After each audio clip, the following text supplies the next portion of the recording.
Hello, welcome to the birthplace of Dreambird and my out-of-tune ukulele. I'll try to do it by ear while I talk to you. Sorry for the wind.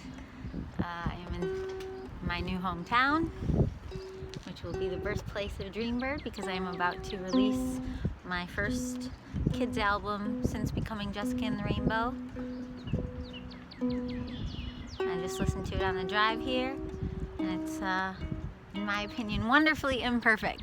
There are some level issues, there's some things I could add if I were a paid professional. There are a lot of things I would add if I were a paid professional, but music is my hobby. I don't usually get paid for the music I put in the world. Yikes. And that's why, no, I'm kidding. I do tune my ukuleles on albums. Although actually, now that I think of it, there was one I did recently that I didn't tune. Anyway, here's a little ditty for Dreambird being born. By the way, Dreambird is just my moniker as a kids performer or a kids songwriter. But this is a Jessica and the Rainbow song. I can't just improv kids songs, at least not without being super weird and singing about potatoes. Which a lot of kids don't even like silly. Not silly unless it's like super funny, like It's Raining Tacos. Although that's not actually that funny. Anyway, my first real kids song on this album is called Clones, and it's all about why you should be yourself.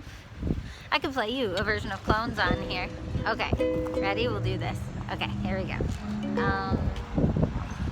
It's okay, it's okay. Okay, here we go.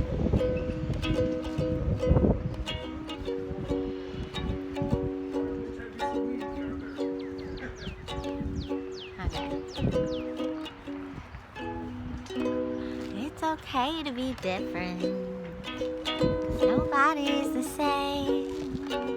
If we weren't all different, there'd be someone out there with your exact same name, and your face and your haircut, and your exact same clothes, with your eyes and your same teeth and ears and mouth and nose. It'd get pretty old. No, it made no sense.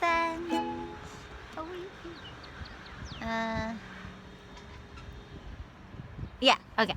It makes no sense how we pretend that we all want to be the same, when really it's that we want to belong, to have a place where we are loved. Bum, bum, bum, ba-dum, ba-dum, bum, bum. It's okay to be different, 'cause nobody's the same. If we weren't all different, there'd be someone out there with your exact same face, with your shoes and your mustache, and your exact same toys. And they'd talk at the exact same moment as you and make all the exact same noise.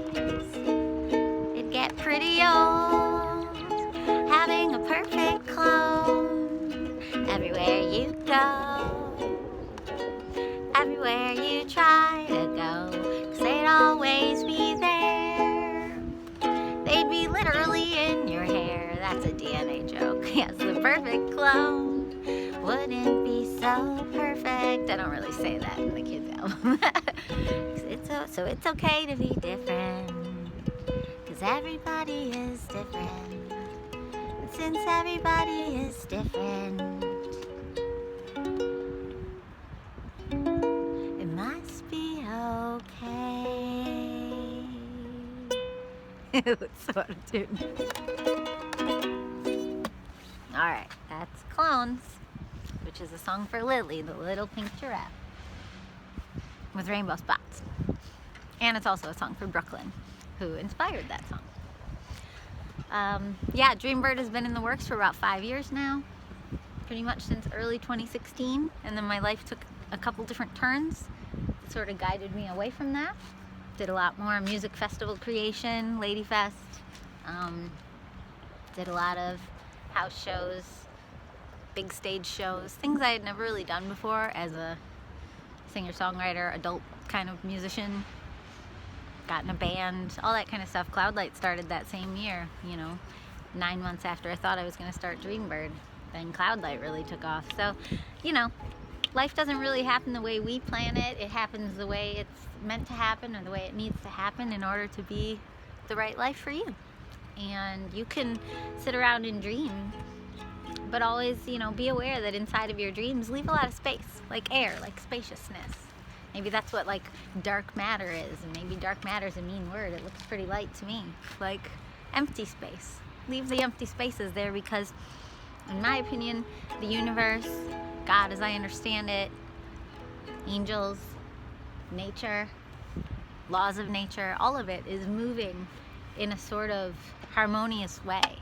And when we fix and stick ourselves with resistance, then you're like that rock in the river insisting on being there, but the river is going to keep going over you and smoothing you down to what it wants you to be. So, you know, even if you decide to have a lot of resistance, the world will still make you what it needs to make you, or you will make you what you need to make you, or life will make you what it needs to make you, or the people around you will make you what they need to make you, and it's just all going to work together anyway, whether or not you think it's going to, because you're part of a system. We're all part of systems, and we're raised on a lot of individualism, but at the end of the day, everything is systems, natural systems and superimposed systems, which might not be the most super ones of all. I believe a lot of the best systems are the natural ones that evolve organically and through a lot of love and patience and mutual respect and consideration for others and selflessness that sometimes looks like being very focused